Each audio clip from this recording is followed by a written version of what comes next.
সুপ্রিয় সুধী, আজ দুঃখ ভারাক্রান্ত মন নিয়ে আপনাদের সামনে হাজির হয়েছি। আজ মহান স্বাধীনতা দিবস, সবাইকে স্বাধীনতা দিবসের শুভেচ্ছা। সুপ্রিয় সুধী, আপনারা জানেন এবং বোঝেন আজকে দেশব্যাপী যে নির্যাতন নিপীড়ন চলছে, এই নিপীড়ন নির্যাতন কোনোভাবেই সমর্থন করা যায় না। আজকে কোথাও শান্তি নেই, সব জায়গা নির্যাতন নিপীড়নে ছেয়ে গেছে। আজকে ঘুমানোর জায়গা নেই, ঘুম থেকে ওঠার অবস্থা নেই। গতকাল রাতে আমি ঘুমাতে যাই, সেহরি শেষ করে আমি রাত 2:30টার দিকে ঘুমাই এবং ঘুম থেকে উঠি খুব বাজেভাবে। ঘুম থেকে উঠেই দেখি এখানে ওখানে ট্যাগিং চলছে, এখানে ওখানে বলা হচ্ছে, এখানে ওখানে বলা হচ্ছে ব্রাজিল হেরে গেছে। ঘুমানোর আগে একবার থ্রেড দেওয়া হয়েছে, ঘুমানোর আগে খেলা দেখার জন্য থ্রেড দেওয়া হয়েছে। আমি ঘুমের কাছে পরাস্ত হয়ে খেলাটা দেখতে পারিনি, কিন্তু ঘুম থেকে উঠে এই যে নির্যাতন নিপীড়নের শিকার হচ্ছি, এখানে ওখানে মেনশন করা হচ্ছে, এখানে ওখানে ট্যাগ করা হচ্ছে, এই নিপীড়ন তো চলতে পারে না। ব্রাজিল গোল খেয়েছে তো কি হয়েছে? আমরা কি ব্রাজিল সমর্থন ছেড়ে দিয়েছি? সারা বাংলাদেশে আজকে ব্রাজিল সমর্থকরা নির্যাতিত, নিপীড়িত। এটা কোনোভাবেই সমর্থন করা যায় না। ইউসুফ সরকারকে এই জন্য চরম মূল্য দিতে হবে। আজকে সরকার এই নির্যাতন নিপীড়নের বিপক্ষে দাঁড়াচ্ছে না। আর্জেন্টাইন সমর্থক যারা রয়েছে তারা কিন্তু আমাদের উপর নির্যাতন চালাচ্ছে। এখানে মানে অনলাইনে কোনোভাবে ঢোকাই যাচ্ছে না। তোমরা জিতেছ, তোমরা অনলাইনে স্ট্যাটাস দিতেই পারো, কিন্তু তার মানে তো এইটা না যে আমাদের সেখানে মেনশন করতে হবে 1 গোল অমুকরে দিছে, 1 গোল অমুকরে দিছে, এটা করছে সেটা করছে, 4 গোল দিছে, 1 হালি দিছে। ভাই, আমরাও তো একটা দিছি।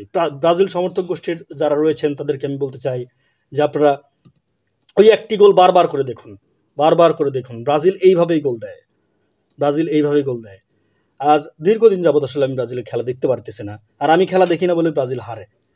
দুঃখজনক। নেক্সট দিন থেকে আসলে কোনোভাবে ব্রাজিলের খেলা মিস করা যাবে না। আর আপনারা ভুললে চলবে না, আর্জেন্টাইন সমর্থক যারা আছেন তাদেরকে বলতেছি যে ভুললে চলবে না। আপনারা যে নিপীড়ন চালাচ্ছেন, যে নির্যাতন চালাচ্ছেন, এর তীব্র প্রতিবাদ জানাচ্ছি। মানে অতি দ্রুতই ব্রাজিল কামব্যাক করবে, মেইন স্ট্রিমে ফিরবে, এবং তখন আপনাদের কিন্তু যাওয়ার জায়গা থাকবে না। যদিও আমরা সংখ্যালঘু, আপনাদের সাথে পেরে উঠি না সবসময়, তবে আপনারা যা করছেন তা কোনোভাবেই সমর্থনযোগ্য না। যদি এইভাবে চলতে থাকে তাহলে বৃহত্তর সিলেট এবং ময়মনসিংহ অঞ্চল নিয়ে আমরা একটি স্বাধীন সার্বভৌম ব্রাজিল সমর্থক গোষ্ঠী এলাকা ঘোষণা করতে বাধ্য হব, যেটা কারোর জন্যই মঙ্গল হবে না। সরকারকে অতি দ্রুত এদের বিরুদ্ধে পদক্ষেপ নেওয়ার জন্য অনুরোধ করছি। অন্যথায় ব্রাজিল সমর্থকরা আজ যে প্রতিহিংসার শিকার হচ্ছে, সেখানে ব্রাজিল সমর্থকরা দাঁড়াতেই পারছে না কোনোভাবে। এটা কোনোভাবেই সমর্থনযোগ্য নয়,